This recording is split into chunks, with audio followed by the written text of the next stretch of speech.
It's funny how the world works because today's guest um, wasn't planned as far as our connection, but it's crazy how things happen and then you connect and you realize, man, this would be a great person to interview on my podcast.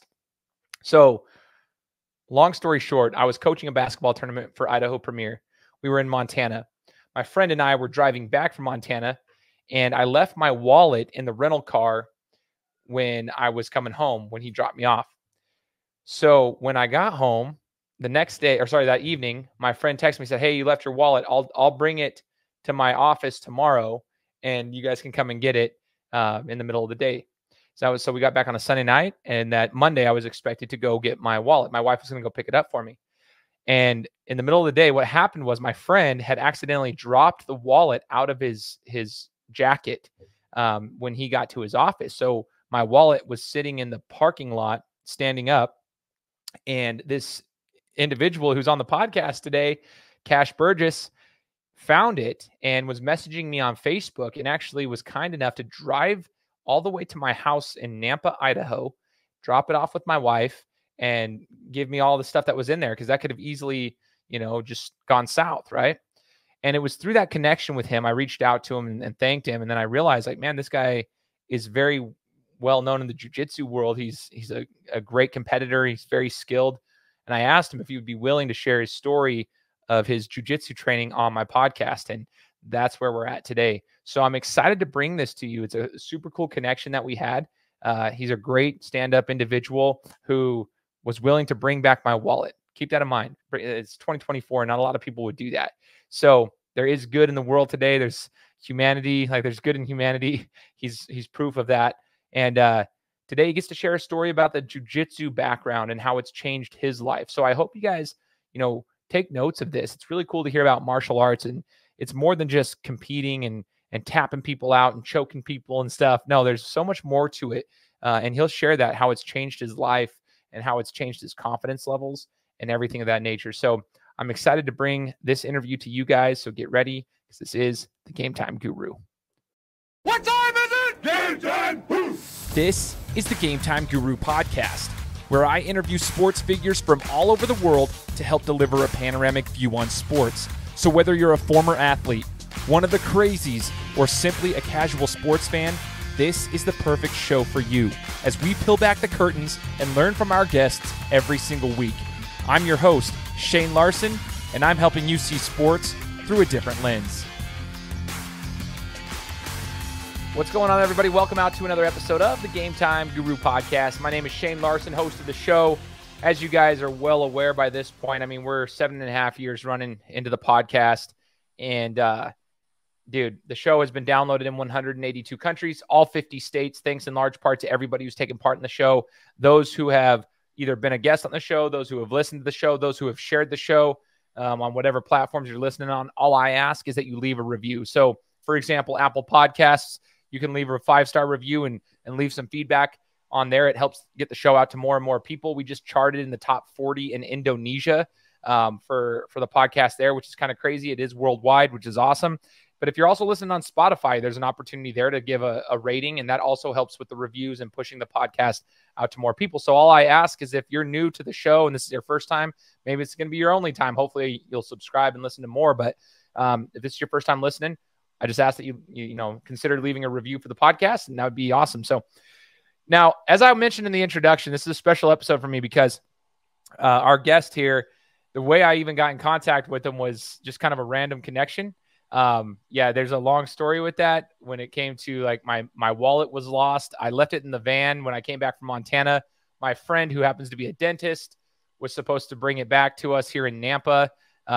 He must have dropped it in his business complex's parking lot. He dropped my wallet. I didn't know any of that. I was at work.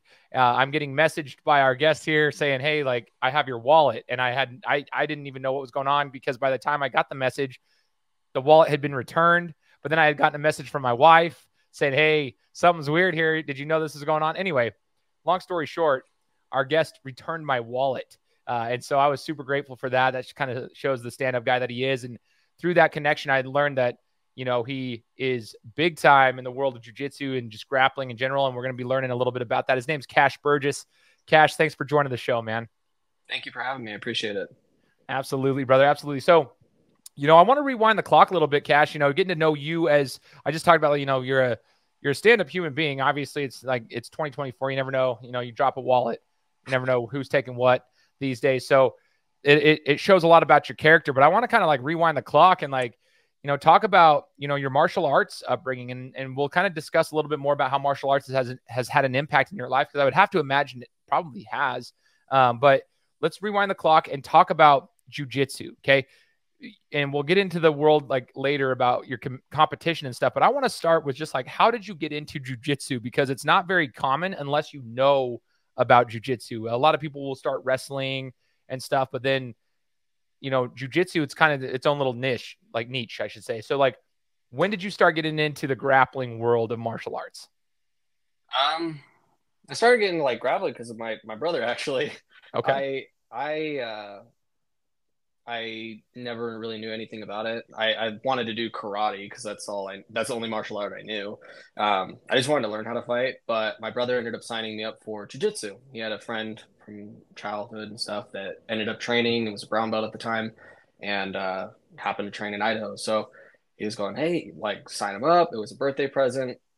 He signed me up for 6 months. Granted, I hated it when I started. I was not the kind of person that I like sports, but I was more into dirt bikes, and like it was too close. But it was, yeah, he just ended up signing me up, and I didn't really like it at first. I had my battles trying to actually show up to classes, but then I ended up loving it. So talk about that though. When you come into a martial arts class and you're new to it, what was the hardest thing to learn? Like, why was it so frustrating for you coming into jiu-jitsu? Um, It was it was frustrating because I was not a very close person. I was always the kid in school that got picked on. I was the chubby little fat kid that got picked on. Nobody really liked, and I always picked last for everything. Nobody wanted to be my friend, so I kind of grew this just my bubble space, or I just had this bubble around me. Nobody comes in close next to it. Like it was too close for me, and it was very weird. I wasn't very familiar with like wrestling or anything like that. Like I didn't know anything, so it was like a complete fresh start for me, from nothing to just this is how it works, and like this is jujitsu. And it started off just like it took a minute. Like I ended up actually one of my first coaches. I walked on the mats, and I was young. I think it was like 12 when I started. It was my 12th birthday present, and I walked on the mats, and I turned around and teared up and walked back to my mom. I was going, "This is not happening. Like I'm not. It's too close. I'm not going to do this." And I was kind of forced to do it, but then I fell in love with it, and then I ended up just showing up on my own. But yeah. So, so that's actually very interesting. You know, it's interesting to hear about your personality growing up and how this kind of got you out of your shell, or in your words, a bubble, right? It kind of forced you in a way to like have to grow and expand. And I think that's a huge part of martial arts, is like it teaches you a lot of things, but that's just it's huge for growth and development. Looking at jujitsu, I want to know, when you first started and you started kind of once you became like, once you got past that initial shock and the initial frustrations with it, and you started to kind of love it and started to get more into it. Um, I guess I want to know, what were your trainings like? Did you have to go 5 days a week, or how many hours are your training sessions when you were younger trying to get into this thing? And, when did you start really caring about like your belt and like, progressing within the belts and so forth? Like, when did that become important to you? Um, I I started to notice a difference like after training a little bit. Like I had people telling me like I just got a knack for it. Like I was training about 2 days a week, train like Tuesdays and Thursdays. I was 12. It just kind of did. It was just kind of a side thing, and it. I ended up having people tell me how like that I was doing really good, and I was like, wait, that's something different. I'm not used to being good at something. Like I'm used to just being last picked, right? And so it became this thing where I was going, I kind of like that feeling, and it was something that I could learn something on my own time and show up to class and do it to somebody, and it work, and like I could see progress. progress was huge for me. I was not like the person that could deal with just not having any progress. It didn't work for me. And so when I was able to physically see progress against somebody, like it really changed something mentally for me where I was like, oh, this makes like this is huge. I really like that. Like I'm able to do something with this. And it just kind of went on and on. I was training.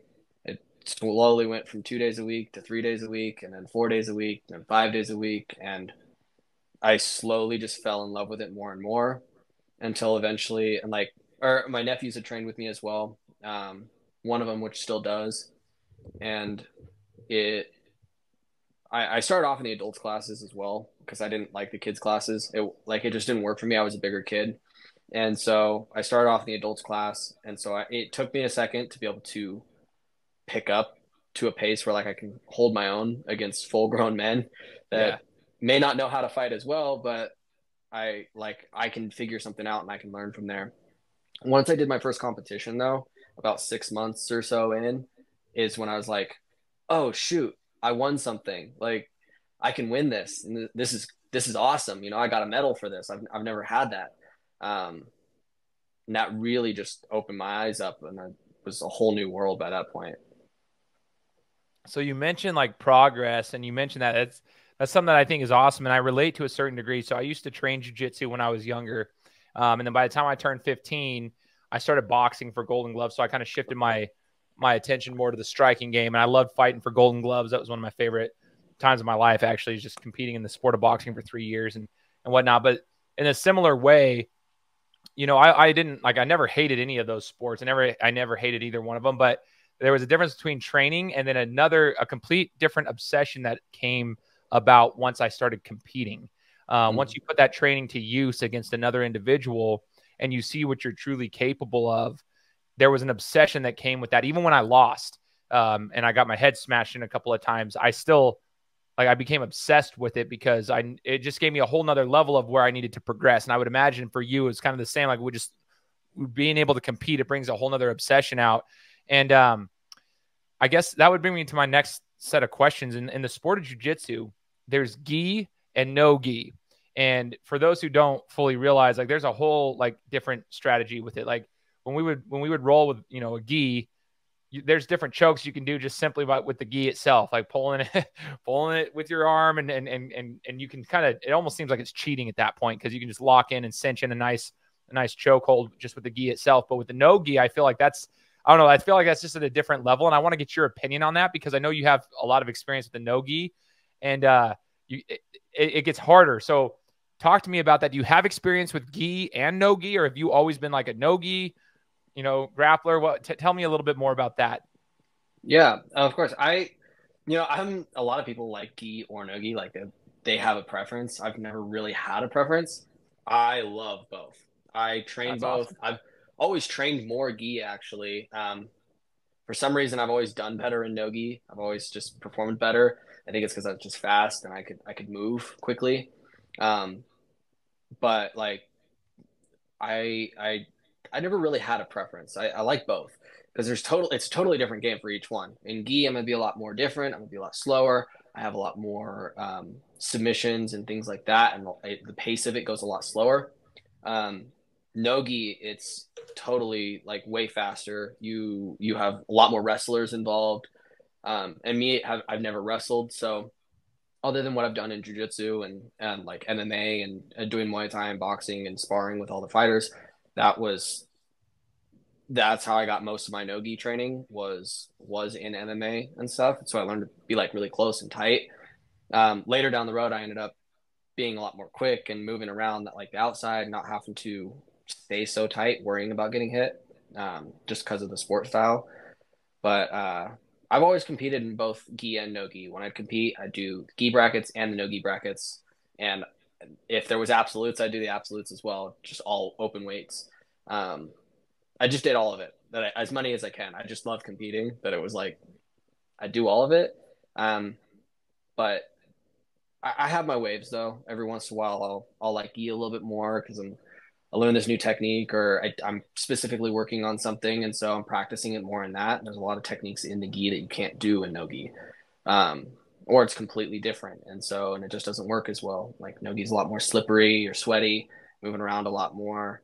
It requires a lot of more, in my opinion, like mobile strength. Like you have to be able to have explosive strength and move and get out of positions very quickly. When the gi, you can kind of slow it down and use the gi to your advantage to maybe wrap their arm up or grab a choke or do something, just stop the pace of the match and kind of take a breather. So they both have their pluses and minuses about them that I like. Yeah, no, that's interesting because like you said, right before you were, giving the explanation, like there typically are people who prefer one over the other. There are a lot of those that I've met that prefer one or the other. Like that's what it is. But it's awesome to see that you enjoy just competing in all of it. And I think that's awesome because it gives you so much experience in both. Like you said, there's benefits and disadvantages to either one. But it just makes you a more diverse type of competitor. And I think that's incredible. One thing I wanted to ask you, Cash, is like in martial arts, there's a lot of people who will take it, I'm a big proponent of my kids taking some sort of martial art, even if that's boxing, I would consider that even part of it, any self-defense in some regard. But I love jiu-jitsu as part of it just because there's statistics out there that show if you ever found yourself in a scrap, a lot of the times it does go to the ground.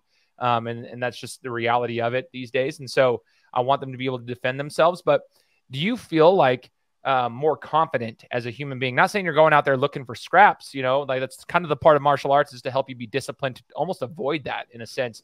But do you feel a lot more confident now than maybe when you first started, when you said you weren't a very confident kid in the sense of you weren't picked you were picked last on the playground. You didn't really have a ton of friends at the time. Do you feel more confident since you started training in jiu-jitsu those years ago? 100%. Oh, jiu-jitsu's changed my entire life. Like I granted I was not the kid that got picked for everything, but I also sometimes feel like I deserved it. I'm very ADHD and I have a hard time sitting still. I think that kind of pushed people away from me a lot. But sometimes I was overconfident in certain things and led me to failure, which led to embarrassment, led to not getting picked for things. But it's totally changed my life. Like I'm very confident. I go into things like expecting good results. Like I don't like losing at all. It's always good to be able to take a loss, and I've had to learn that the hard way. But I enjoy the competition aspect of it because I've learned to lose and win, but I've also become more confident in my ability to do something because I know that person's not just going easy on me. They're trying to kill me. And yeah. that it feels like a real fight. And so like I do try to avoid conflict and I avoid fights as much as possible.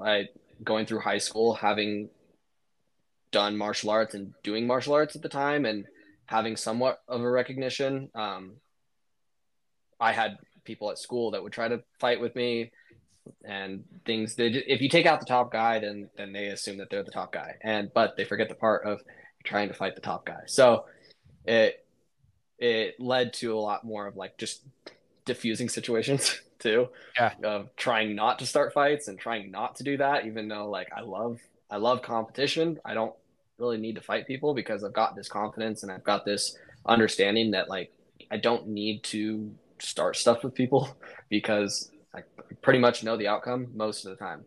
And it's one way. And I've had 3 school fights and I've never been hit. I've never been put in any bad position, and they ended without me getting in trouble at all. And it was ended over very quickly. And it was just because of stupid little things and just diffusing the situation as fast as possible without hurting the person. Like, I don't want to hurt people. Dude, that's so cool to hear. Like, and I know like we're not promoting violence by any way. That's not what my point is here. And I think it's cool that you brought that up because it's a reality of life. And if you can defend yourself and you can diffuse, like this is stuff you learn, training in martial arts, and you learn to diffuse a situation. If that means you got to utilize some of your training to diffuse a situation, you do so quickly. And that's it. But you have confidence that's about you. And I remember that I've talked about this before, Cash. Like when I started boxing, and it was actually like my first like month of boxing, I realized like I was getting, you know, hit quite a bit when we were sparring. We would spar like 100%. It was none of this like pity pat sparring that you see on Instagram these days. It was like legit. Our sparring matches were way harder than any fights that we had. And it was great, dude. Like, I mean, when we go home, my nose is all busted up. Like, I'm bleeding all over the place. I loved it though, because it gave me confidence that I'm like, dude, I can take a shot from some people. Some of these dudes are bigger than me. Some are smaller than me, but I can take a shot and I'm still standing and I'm just fine. So like, it actually trickled into other aspects of my life, like basketball. Like, my confidence just went sky high because of boxing, surprisingly, because I just realized I had like, there was so much more I could do. I could get hit. I could take a shot, and whatever that means and whatever you're doing, I think that's one of the things that martial arts can teach you, is that you can push past barriers and you're not made of glass, and that you can do like a lot of things even when you're in bad situations. And it's kind of cool. So I learned that myself. Now I want to talk about your experiences winning. You've got a lot of medals. And I want to know, what was your favorite competition and the medal that means the most to you and why? Like, tell us about an experience where you earned a medal and why that's your favorite memory. Ooh, that's a good one. I've got so many that I've got so many moments that they're special for a certain reason. And all the way down to like the simple ones and just small tournaments and little things. But some of my biggest, like, greatest accomplishments, granted, like, I didn't win this one, and it was something that I put a lot of work into though. When I was a blue belt, it was last year, I fought at Worlds, and I had put, or Pan Ams and Worlds. Pan Ams, there was 80, 83, 87 people or 85 people in that bracket, and I got third, and I lost to the guy that got first, and just barely. I had put a few people to sleep that tournament, and I had won some matches very, very great. And I displayed a very great style of jiu-jitsu, in my opinion. Like, I wasn't making mistakes. And my coach now tells me, like, if you can't be making mistakes at a high level. You, like, it gets taken from you. You can't make a mistake. You make a mistake, you lose. Like, blue belts now at like highest level in IBJJF are not blue belts. They are experienced black belts. I would go any local tournament as a blue belt. I was joining black belt divisions, any weight, any size, didn't matter, just because of the level difference between elite level jiu-jitsu and like local tournament and mediocre jiu-jitsu. That Pans was a big deal to get that far, because that's one of the biggest tournaments they have. And then also Worlds. Worlds was a big one. I didn't even podium, and I am very proud of myself for that tournament. I won matches that I didn't think I was going to win at both those tournaments, and really impressed myself by not making mistakes. And by not making mistakes, I'm proud of that, because even though I didn't win the tournament, there's like 8 guys in that bracket. It could have been any of us. Any of us could have won that. And we are all very evenly matched, and we fought each other before, and you see the same people. And again, I happened to lose by the guy that got first. And the guy that got second was the guy that beat me at the other tournament. And I was ready for him, and then this other guy came out of nowhere and ended up winning the whole thing and beat him even. So, but I was very proud of that because of the amount of work that I put into it, not necessarily the competition, because competitions have just kind of become competitions. It's not like it's a display of what I've been working on. And so I can compete all I want, but if I'm not training hard and actively putting new stuff in, it doesn't mean anything. I've gone to plenty of tournaments where I just showed up to a tournament, I won, it wasn't anything. Like, yeah, I might have done a great job, I didn't make mistakes, I didn't do anything. It didn't mean a lot because I didn't specifically train for that. So definitely like the big ones that I specifically trained for. I'm very proud about those. You know, one of the things you mentioned was not making a mistake. I think that's such a huge lesson that jiu-jitsu can teach you. I think if you want to compete at a high level of anything, your margin of error gets thinner and thinner and thinner. And that's in all athletics, and that's in all aspects of life for that matter. And I think that's huge.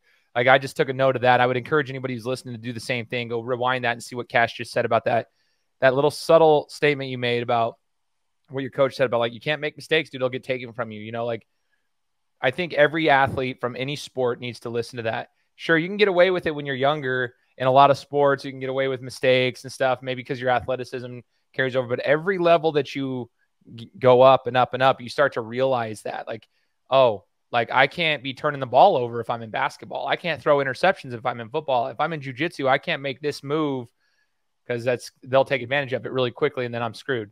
Like, you've got to be able to execute at a very high level under pressure when the spotlight's on and limit your mistakes. That right there, I think, is massive. And it's one of those life lessons that I think jiu-jitsu can teach a lot of people. Like, how do you execute under pressure at a high level without, or I say with minimal error? That's awesome. Now I want to ask you to the opposite side of this. Like, when's the time that you may have not performed at your best, where you lost and you needed to come back from that? And how did you respond to the adversity?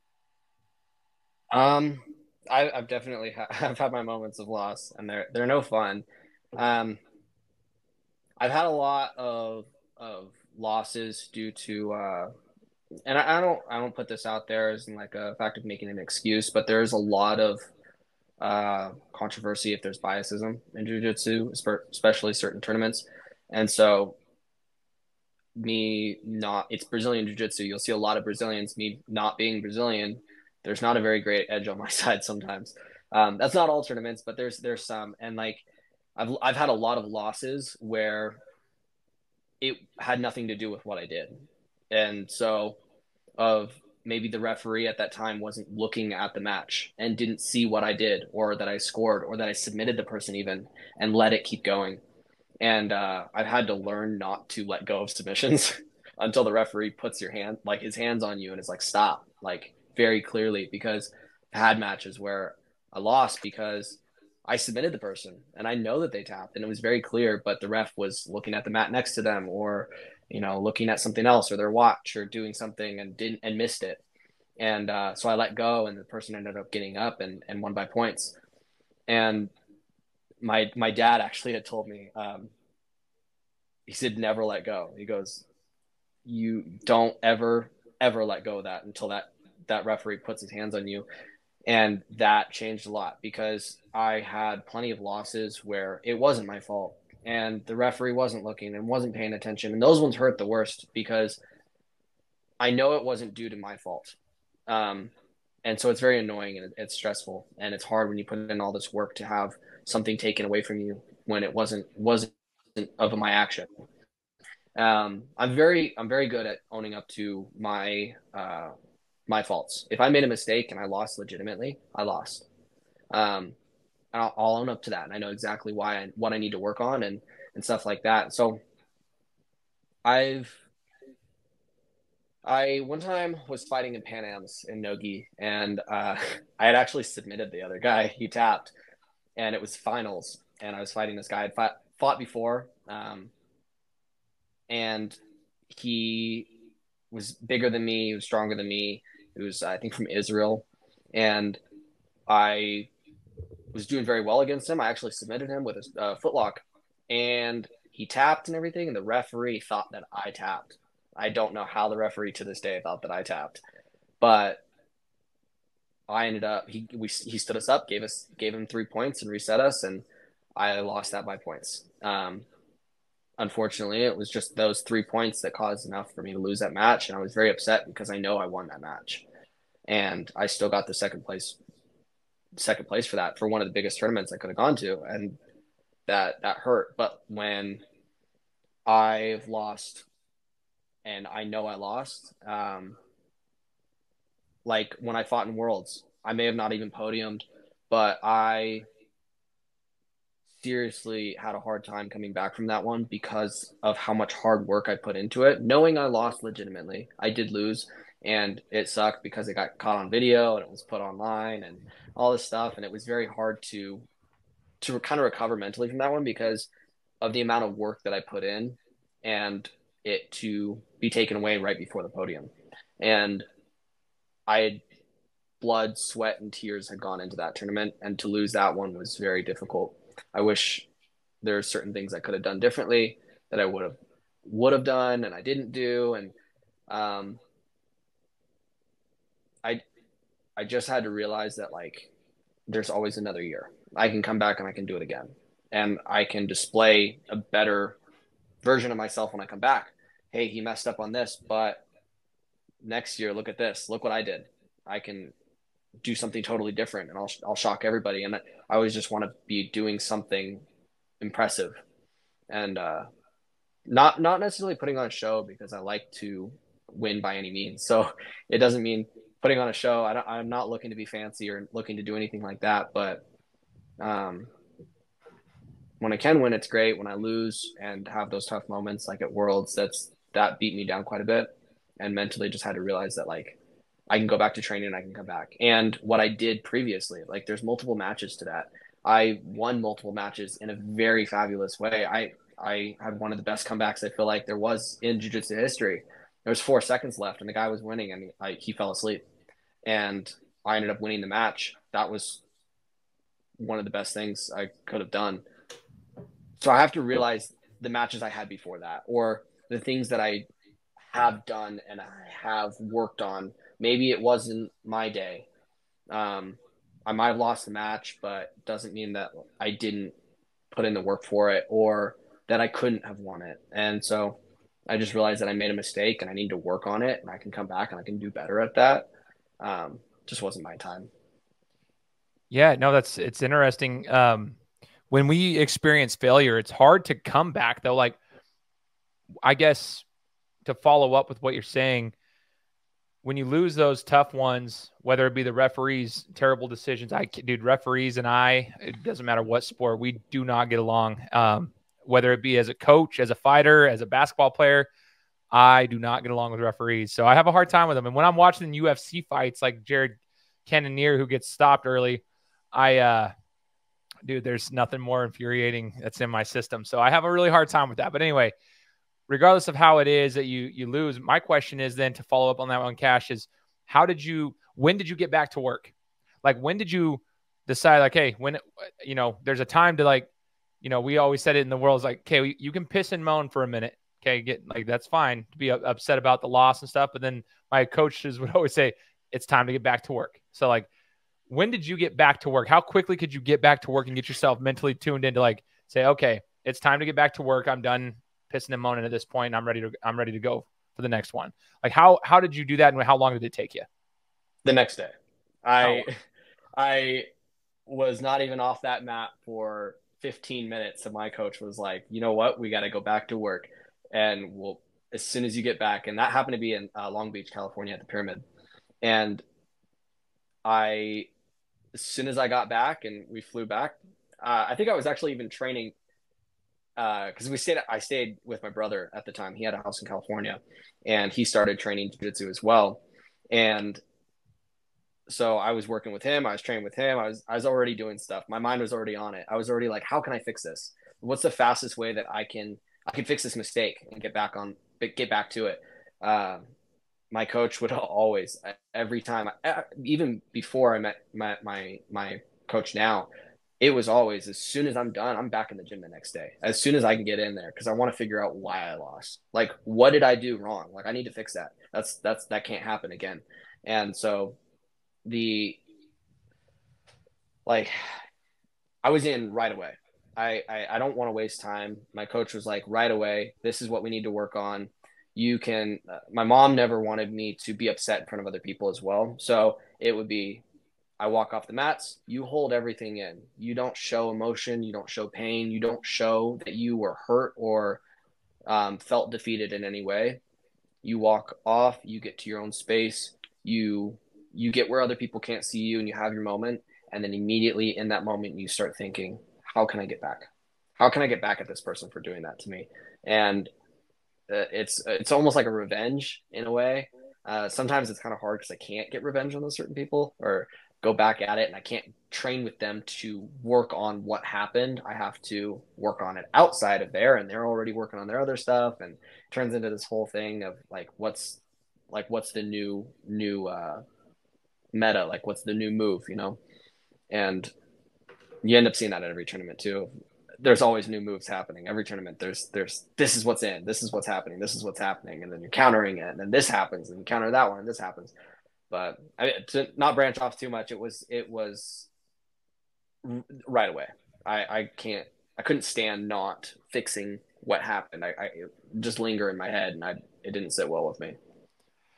No, that's such a good answer, because I wanted to share with any athlete that's listening to the podcast the importance of rebounding after a failure, or not. I shouldn't even call it a failure, but just after a loss, it sucks to lose. Yeah. And you can't ever guarantee that you're going to win, right? But in athletics, in any capacity, you can't ever guarantee a win, but you can put your effort in there and give your best effort. And if you lose, right? But like, the best thing to do, and what I've seen with elite athletes and across the board, is the faster you can rebound and get back to work, that's typically the faster you can start building again. Because if you're not doing it, your opponent is, and they're back to work already. And so every day that you miss, pissing and moaning, here they are, compound interest, the compound effect of putting in the work, and they're getting a head up on you. So like, I love that you just said that, because that's what champions have to do. If you want to compete at a high level, that's another little check mark. We talked about minimal margin for error, right? Now we talk about getting back to work. Go ahead. And there's like another moment where I had actually blown up my foot. I blew up 2 ligaments and shattered some bones, and I had to learn how to get back into it, because I already had it. Like, I had to have reconstructive surgery, had a bunch of stuff happen, put me out of the game for a few months. And believe it or not, before I even could get surgery, because there was COVID and the MRIs and all this stuff, took months. I broke my foot December of 21, December 10th. I didn't get surgery until March 30th or 31st of 22. Whoa. And so it took a few months, and I was just on a broken foot. I lost, and I got 3rd at Worlds in the juvenile divisions when I was 17. I sat out, and I had my brother and my mom with me, and they both told me, like, hey, we're done, like, not going any farther, take your photo on the podium and everything. I walked on it because I didn't want people to think that I was hurt either. And so I just dealt with it the best I can. I iced it for a little bit. I signed up for the absolute divisions, the all weight divisions, just to see who I'd be matched up with. And I ended up getting matched with the heaviest guy in the bracket. I think I was weighing 100 and maybe 60 pounds, 150 pounds at the time. And the guy was over 220 pounds or 250 pounds. And I had him very first match, and I've got a broken foot. And I was like, my brother and my mom both didn't want me to do it, but I promised them if somebody touched my foot, that I'll tap. Because when I had my foot broken, it was the same tournament. When I had it broken, it was not a quick break. I was trying to fight it. I was trying to get out of it, and it just slowly kind of popped and pulled apart. And so I just dealt with the pain, and I had a really high pain tolerance. So I just dealt with it. I ended up walking back out because it was my time to compete again. And I walked up to the medic, and he goes, hey, you leaving? I'm like, nope. Like, I need you to type it up. I need you to tape it as tight as you can get it. Like, it was dangling, so I had to have him like suck it tight. And I went back out, and I won in 17 seconds via triangle with a broken foot. And I continued to compete like 2 or 3 times after it was broken. And I trained with it every day. I just taped it as tight as I could, trained with it. I competed with it. And all the way up until the day before I had surgery, I had dislocated my one of my fingers the day before surgery, even training. And I got right back to it. I didn't waste any time. Even when I had a cast on my foot after surgery, I couldn't wait. I had a cast on, and I was in the gym. I'm doing upper body. I had to have my cast replaced like 3 times because it kept sweating in it, trying to work out my upper body and keep doing stuff. And so it was hard to keep me down. I didn't want to sit still. Oh, that's crazy. It speaks to your dedication, man. That's super cool. Speaking of your training, Cash, like from a weightlifting perspective and whatnot, a lot of people talk about jiu-jitsu and like, oh, you don't need to be strong. You just need to have technique and leverage and so forth. But I actually disagree, but I would like to hear your point on that. I do believe weight training is part of it. I think you still need to be, physically strong, but I would like to know your like training regimen, if you will. Like, how much are you lifting as compared to like cardio, as compared to actually rolling? Like, what's your training look like these days? I start off by saying I used to train 30 hours a week, just training. I didn't lift it. Didn't do that. I used to just train 30 hours a week. I did jiu-jitsu, boxing, and Muay Thai. Dropped out of high school, focused on jiu-jitsu and fighting. That was everything I did. And then it came to a point where I'm fighting juvenile divisions, not fighting kids, and I'm fighting adults, and they're strong and they're heavy. And I had speed on my side, but they were very strong and they were very heavy, and it does play a huge role. It doesn't play as big of a role when you are a lot better than somebody. You can get away with just technique and just jiu-jitsu alone. But you have to be good. You have to be better than that person enough. Sometimes it's more of a struggle. There's some guys that they'll be a white belt and they're just huge. And like, I've got my brown belt, and these like white belts are just huge. Like, I can still win, but they're massive and they're strong, and it's hard. But and then there's also the moments where you're fighting somebody the same skill as you, and 10 pounds will make the difference. When you're the exact same skill, the exact same size and everything, like same skill, and you guys can train together, you compete all the time, you end up meeting each other. 10 pounds makes a difference when you are that evenly matched. Like I said, it's not as big of a difference when you're much better than somebody. You can be much smaller than them. I was 120 pounds. I was fighting 185-pound blue belt divisions when I was like 14. I wasn't even a blue belt yet, and I was still doing just fine, but it was because I had technique. Now I need to lift. I need to get strong. I need to do stuff like that. So I had started lifting and started doing things like that. And I do lift consistently, mostly. I have my moments where I get a little lazy sometimes, and I'm just going to do jiu-jitsu instead. So I'll just go train jiu-jitsu instead of lifting, or vice versa, or I'll sit in a sauna and I'll just do things like that. But I've done a lot of PT and massage therapy and things like that just to work on certain things. I found that lats, chest, and arms are one of the biggest things you can use in jiu-jitsu, and like the best things to work out. And so I ended up working on my lats, working on my arms, working on my upper body and stuff like that. My neck, it was a big one. And it does play a role. Strength definitely plays a role when you are at a high level. Low levels, not so much. High levels, definitely. I can actually agree with that and attest to that a little bit in just a different form. And I'm glad you said that, because some people don't realize that piece. And I think you explained it perfectly in regards to, like, if you're a similar, if not the same skill set, the strength and size does play a role. And I had noticed that in boxing. I always share the story of my last fight was against a dude who was 10 years older than me, which, okay, that's one thing, but he had like the old man strength, as I thought. He was 28 at the time. I was 18.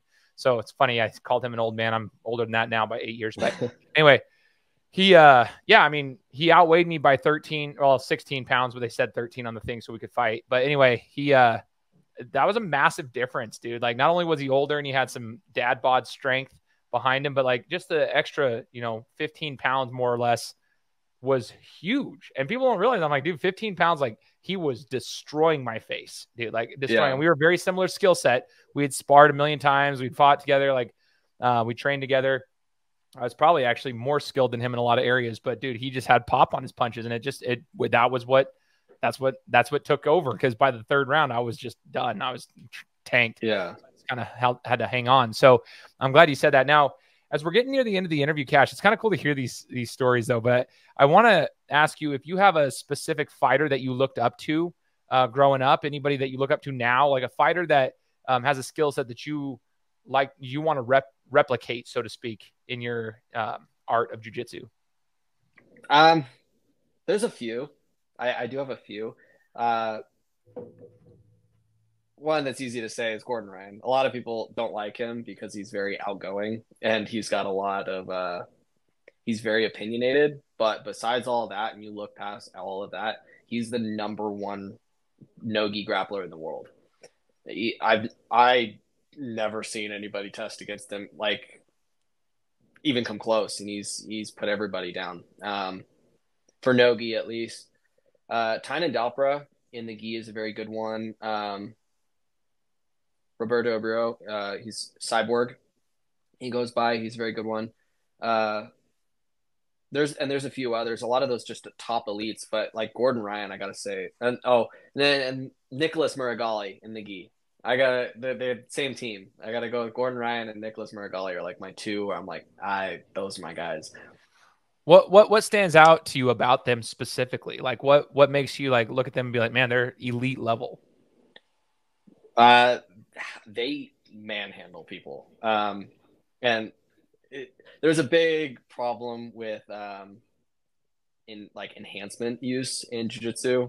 It's not checked, and they don't check. So leading back to the strength thing earlier, you'll run into some guy that never lifts weights, but he's on gear and stuff, and all of a sudden he's way stronger than you, and kind of makes you feel bad because you put in all this work. But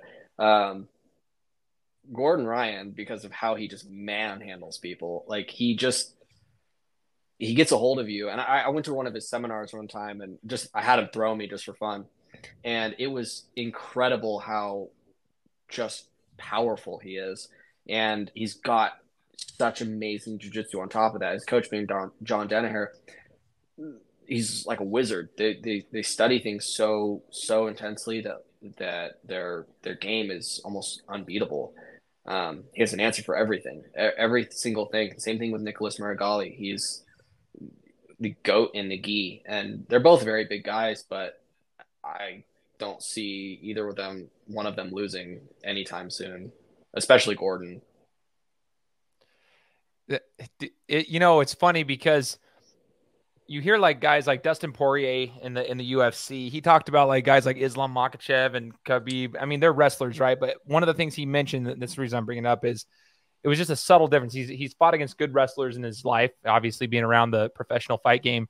But he mentioned something like was just so subtle about their game, and that was just like body leverage and body positioning. Like they knew where to put their weight. And that's just like one of those little things that makes them, it separates them to be an elite wrestler compared to like a normal wrestler in the UFC, right? Or in any mixed martial arts. But like just their weight positioning, that's just something they train, is like they know where whenever you post with your leg here, they're putting their weight here. And they know that over the course of 2 or 3 rounds, you're going to be done with you're going to be burnt out because of it.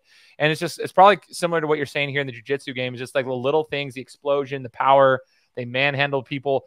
They probably train little tiny things to be able to gain that advantage. And it's a lot of things over time that you just get with repetition. Now, 2 questions left for you, Cash, as we wrap it up. I first want to ask about like when I was rolling jiu-jitsu when I was younger, one of the things that I hated was I was claustrophobic, dude. And you better get over that real fast. If you think you're claustrophobic and you want to go roll and train, my coach literally, like, it's almost like borderline, now that I think about it, it's like borderline child abuse at the time. But like, he was like, dude, you better get used to like breathing in other people's hot air and spit getting in your mouth and sweat. So like he literally, like, we would train and like they'd be going like blowing spit in our faces. And it's so gross now to think about that. Like that would never fly after the COVID era. But anyway, it's the truth though. Like you're in there, and when you're sweating, everyone smells like BO. It smells terrible. You got your head in places you don't want it to be. And like, dude, I started to panic. Like you have to learn how to not panic when you're like in so many uncomfortable positions. And so I'm just curious, like, do you feel the same way? And do you feel like that? I mean, how do you feel like you had to adapt to that part of it? Because that was a huge part of jiu-jitsu for me. Because I'm like, dude, that sucked. That was never a thing for me. I have had my moments where, like, unfortunately, like, I'm not a very claustrophobic person, but when I was younger, I had moments where I was still much smaller and I had a black belt pin me up against the cage. I couldn't move anything but my fingers and toes and my eyeballs. I could not open my mouth. I could not move any single limb, nothing. I was completely pinned. And I just started breaking down. I started breaking down, and I was going like this, like it wasn't like upset, tearful because I was losing. I was upset and tearful for no reason other than I was stuck and I could not move, and it terrified me. It wasn't even the fact of being scared, like I couldn't move, like I was going to get hurt. It was just this weird claustrophobic feeling.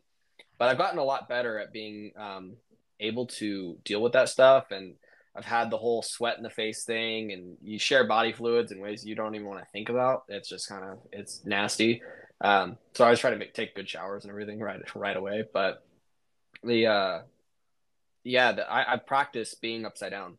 I'll invert myself. I'll sit upside down on my shoulders with my legs way up over my head just to practice being upside down, and we'll just crush each other. And I'll go with my coach and my teammates and stuff. That my coach especially, and Andrew Thomas, he's world champion and he's amazing, but he'll just sit on top of you and you can't move.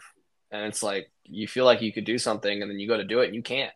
And it's very frustrating. It's become more frustrating than anything because I'm like, I know jiu-jitsu and I can't do something when that happens. Become less claustrophobic over time because I've gotten better and I have better knowledge of how to get out of stuff. So I know what to do so I don't feel so helpless. But yeah, there's still some things that are just gross. You just kind of deal with it. You get used to it. I mean, there's not much you can do about it. You're rolling all around each other and you don't know who sweats whose, so you just kind of roll with the flow. I love that roll with the flow. That's actually awesome. But don't know who sweats whose. I guess that's what you mentally, psychologically, you just block it out. That you know what? Yeah. Don't know whose it is. We'll just keep moving forward. Oh, that's the worst funny. When you're dry and the other person's been training and they're all wet, and then you're all dry or everything, and then you go to train with them and they're soaked in sweat. Then you know exactly whose it is, and it's nasty because it's not yours. Oh gosh, dude, so gross. Oh man, so Cash, what's next for you? Like, are you looking to compete here soon? Like, what's next for you in the world of jiu-jitsu? Are you, what are you looking to accomplish in the next 6 to 12 months? I want to do some more super fights. IABJJF doesn't allow you to compete. It's under my knowledge that because I had my purple belt for 6 months only, and you usually have that for a few years. I had it for 6 months, and I guess somewhere in the rule set you have to have it for like 18 months before you can get your brown belt and compete under brown belt unless it's signed off by some person. So I can't compete right now under IBJJF, but I can do other tournaments and like super fights and one-on-ones and stuff like that I really want to do some more of. And I want to find some tournaments that are more cash prize and specific to one person and less of a bracket. I really think I have a lot to display in one match that I can be ready and perform on, instead of having the multiple matches where you're getting tired throughout the thing. And, one slight thing from you being tired could make you lose to somebody that you shouldn't have ever lost to. So I'd rather be able to train my endurance and stuff. And I want to look for some super fights and get on some of those. I had one with I've had a few. I want to do that more. That's something I haven't really done a whole lot of. So. And when you go and compete, is it similar to like MMA where fighters are independent contractors essentially, where they have to find sponsors? Is that kind of how it works, or I don't know how it works for the jiu-jitsu tournaments that you're in? Yeah. Yeah, you kind of go out and find your own sponsors. That's if you want them and you need help paying for certain things and stuff like that. I was sponsored by Fuji Sports, which was one of the biggest brands they had. I've had them for years. They've always been super cool to me. They help me out at the booths at the tournaments and give me stuff, and it's been awesome. And then I've had little ones of like locally, Boise Juice Co. helped me out for a little while. Mecca, I worked with them a little bit, did some things with them, just some small stuff. And yeah, sponsorships are just kind of one of those things. They come and they go sometimes. You just get your own, and it's not it's just personal stuff. You just throw it on your shorts. That's between you and them. And then I've always had a great family. My parents have always done everything they can to help me out, and I try to help out them and work as best as I can. I started working for my family's business, but they've been my number one sponsor. My parents, they help me out with everything. I would not be where I am without my parents. They've done everything. So they pay and fly me places, and every weekend I was at a new tournament. So. Dude, heck yeah. Shout out to your parents, man. That's awesome. Well, my whole point of that question was, hey, like if you ever need assistance, let's post it here on the platform and I can share it with other people. I've got a lot of connections in the business world. So if you ever wanted, to reach out for potential sponsors, I mean, happy to utilize my network as well for that. If the time comes where you want to do that too. So just let me know in the future if that's ever a thing that you're interested in, and we can make that happen. So you're welcome. You're welcome, man. And last question for you, Cash. What's the biggest life lesson that jiu-jitsu has taught you? How to live in general, how to make life great, and not be so afraid of things, and not that I was afraid, but how to see them differently. And funny enough, the whole martial arts and discipline thing, it's real. It really changed my entire life. I could go on and on about how jiu-jitsu's changed my entire life and every single thing about it, and I can't thank my brother enough for it. He changed my entire life with one membership, and I've met people that wouldn't drive on the freeway, or they're nervous, or they have anxiety, and they joined jiu-jitsu, and I got them into it, and their whole entire lives changed. I've seen it change people's lives. It's the biggest life-changing thing I've seen that's positive. That it's one of the few things I've ever seen somebody do that people can do, that is simple to start doing, that will change your life completely forever and will make you such a better person for it. And the ability to be humbled. I needed to be humbled when I was younger, and I got humbled a lot, and that changed everything. Just being able to be humbled and know who I am as a person gave me purpose. I love that, man. So when you guys are the ones listening here, if you guys are ever checking out people who are training jiu-jitsu, it's not just this violent, weird grappling. No, there's so much more that goes into it. So many life lessons being taught, so much change happening on the mats and within those gyms, and and in those tournaments. There's so much going on. It changed Cash's life. It's changed other people's lives. And that's the reason we want to talk about it here on the show and just kind of learn a little bit about it. So I would love for you to give a shout out to your gym. What gym do you train at currently? Reliant Jiu Jitsu. It's on Broadway in Boise, Idaho. Okay, so Reliant Jiu Jitsu. Shout out to them. I'm going to actually put a link here in the description of the podcast for those who are in the Treasure Valley who are interested in training. Perhaps check it out, and you guys can go contact the coaches over there and see the options that they have and what might be available. Come train with me. Go train with Cash, dude. I coach there as well. So. Oh, are you a coach? Okay, there we go. Yeah, that changed everything as well. Yeah. So we can get an opportunity to train with Cash, dude. Let's get it. So get up at 6 a.m. Dude, bright and early, baby. So with that being said, I would just hope that, again, everybody who's listened to this, hopefully you guys have enjoyed it and you've learned something from our guest. And all I ask is that you leave a review on the podcast. So again, if you're listening on Apple Podcasts, leave us a 5-star review. If you're listening on Spotify, leave us a review. You can just do a quick little, rating of the show. Or if you're watching on YouTube, which I don't have a ton of followers, but if you watch on YouTube, hit that subscribe button, because we'll be coming to you guys next week with another interview. Take care. Guys, thanks so much for listening to another episode of my show. Now, if you could go and do me a favor, head over to iTunes, give me 5 stars, and leave me a review, it would be greatly appreciated. Thanks, guys. Appreciate your support.